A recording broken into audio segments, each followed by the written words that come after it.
Hi, I'm Mrs. Nichols, and this is my son, Fletcher. and my daughter, Vera. And we are going to read you a bedtime story tonight, and it is called Fletcher and the Falling Leaves. And Fletch, why don't you go ahead and tell us why we picked this book? Because it has my name right here, Fletcher,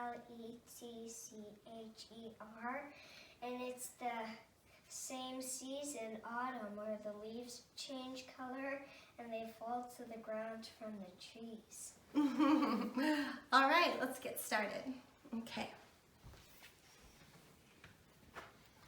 Fletcher and the Falling Leaves by Julia Rawlinson. Illustrations by Tiffany Beek. And this book was given to Fletcher in 2016 from our dear friends in Montana.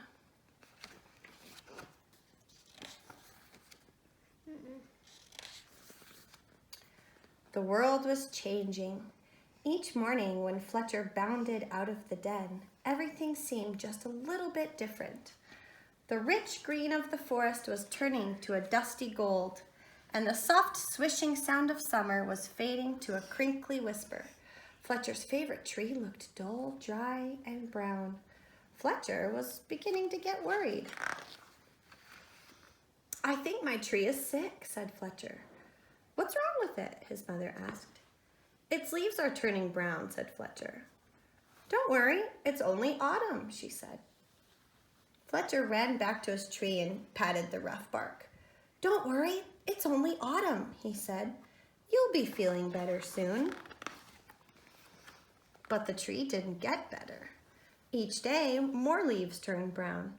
One morning, the wind blew a small brown leaf off of a branch. Fletcher jumped up and caught it very gently in his paw. There he goes.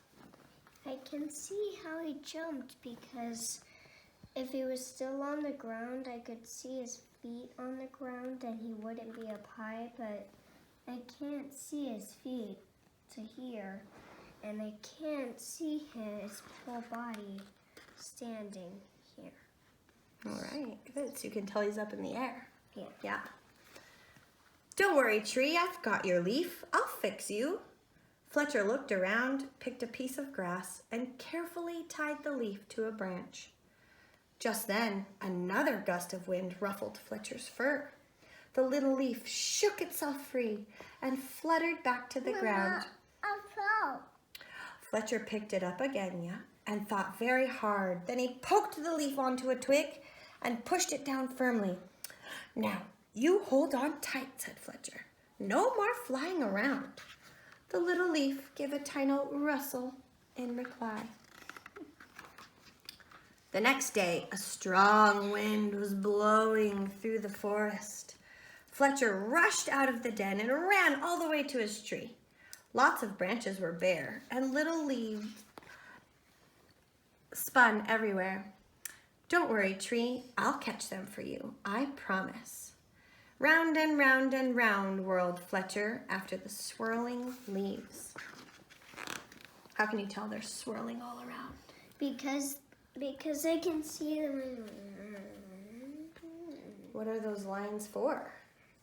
It's white because it's wind, and it's windy, and I can tell how the leaves are blowing in a circle because they're all around the page because it's so windy that the wind hits the tree branches and it kind of pushes on the leaf so hard that it pops it off the branch, and then it goes flying around in the air, and then it falls to the ground.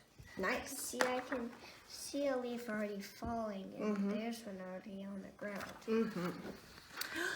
"Leaves! Wonderful! Just what I need for my nest," said a squirrel. "But these belong to the tree," said Fletcher. "Don't take them away." "The tree doesn't need them anymore," said the squirrel, bounding off. "Help! Help! The wind and the squirrel are stealing our leaves," cried Fletcher. "Oh, leaves? Terrific! Just what I need to keep warm," said a porcupine, rolling around. "But These belong to the tree, said Fletcher, plucking leaves from the porcupine's needles. Not anymore, snuffled the porcupine, and away he rolled. Help! Help!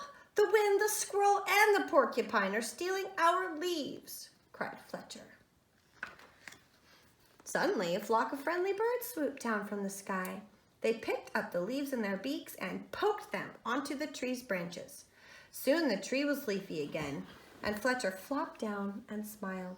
Thank you, birds, thank you, he gasped as the birds fluttered away. He lay looking up through the leaves at the sky and drifted off to sleep. But the wind continued to blow, and the branches still danced. The leaves shivered and shook themselves and began to wiggle free.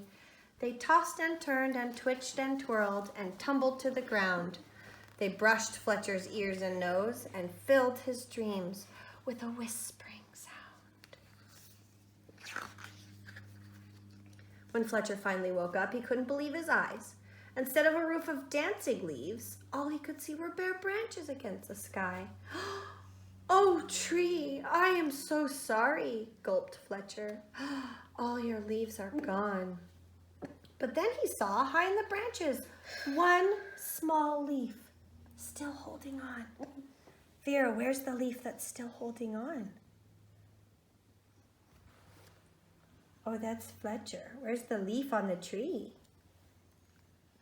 There it is. Good job. I won't let the wind steal that one, said Fletcher, and he began to climb. He crawled along to the last leaf and held it firmly onto its branch. All day long the wind blew. The branch bounced and Fletcher held tight. I'll stay with you, leaf, he said. Don't worry. But then, with a sudden whoosh of wind, the branch bounced high.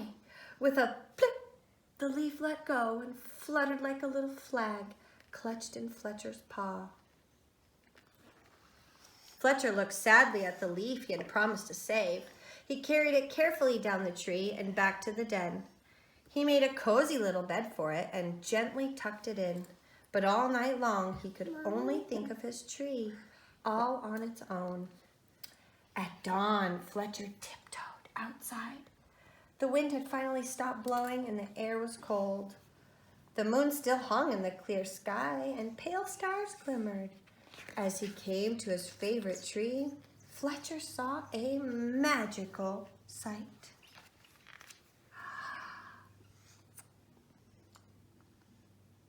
The tree was hung with 1,000 icicles, shining silver in the early light. You are more beautiful than ever, whispered Fletcher. But are you all right? A tiny breeze shivered the branches, making a sound like laughter, and in the light of the rising sun, the sparkling branches nodded. Fletcher gave his tree a hug. Then he went back to the den for a nice, warm breakfast. The end. See ya. Thanks for listening. Bye. See ya. Thanks for listening to our story. Have a good night. Have a good night.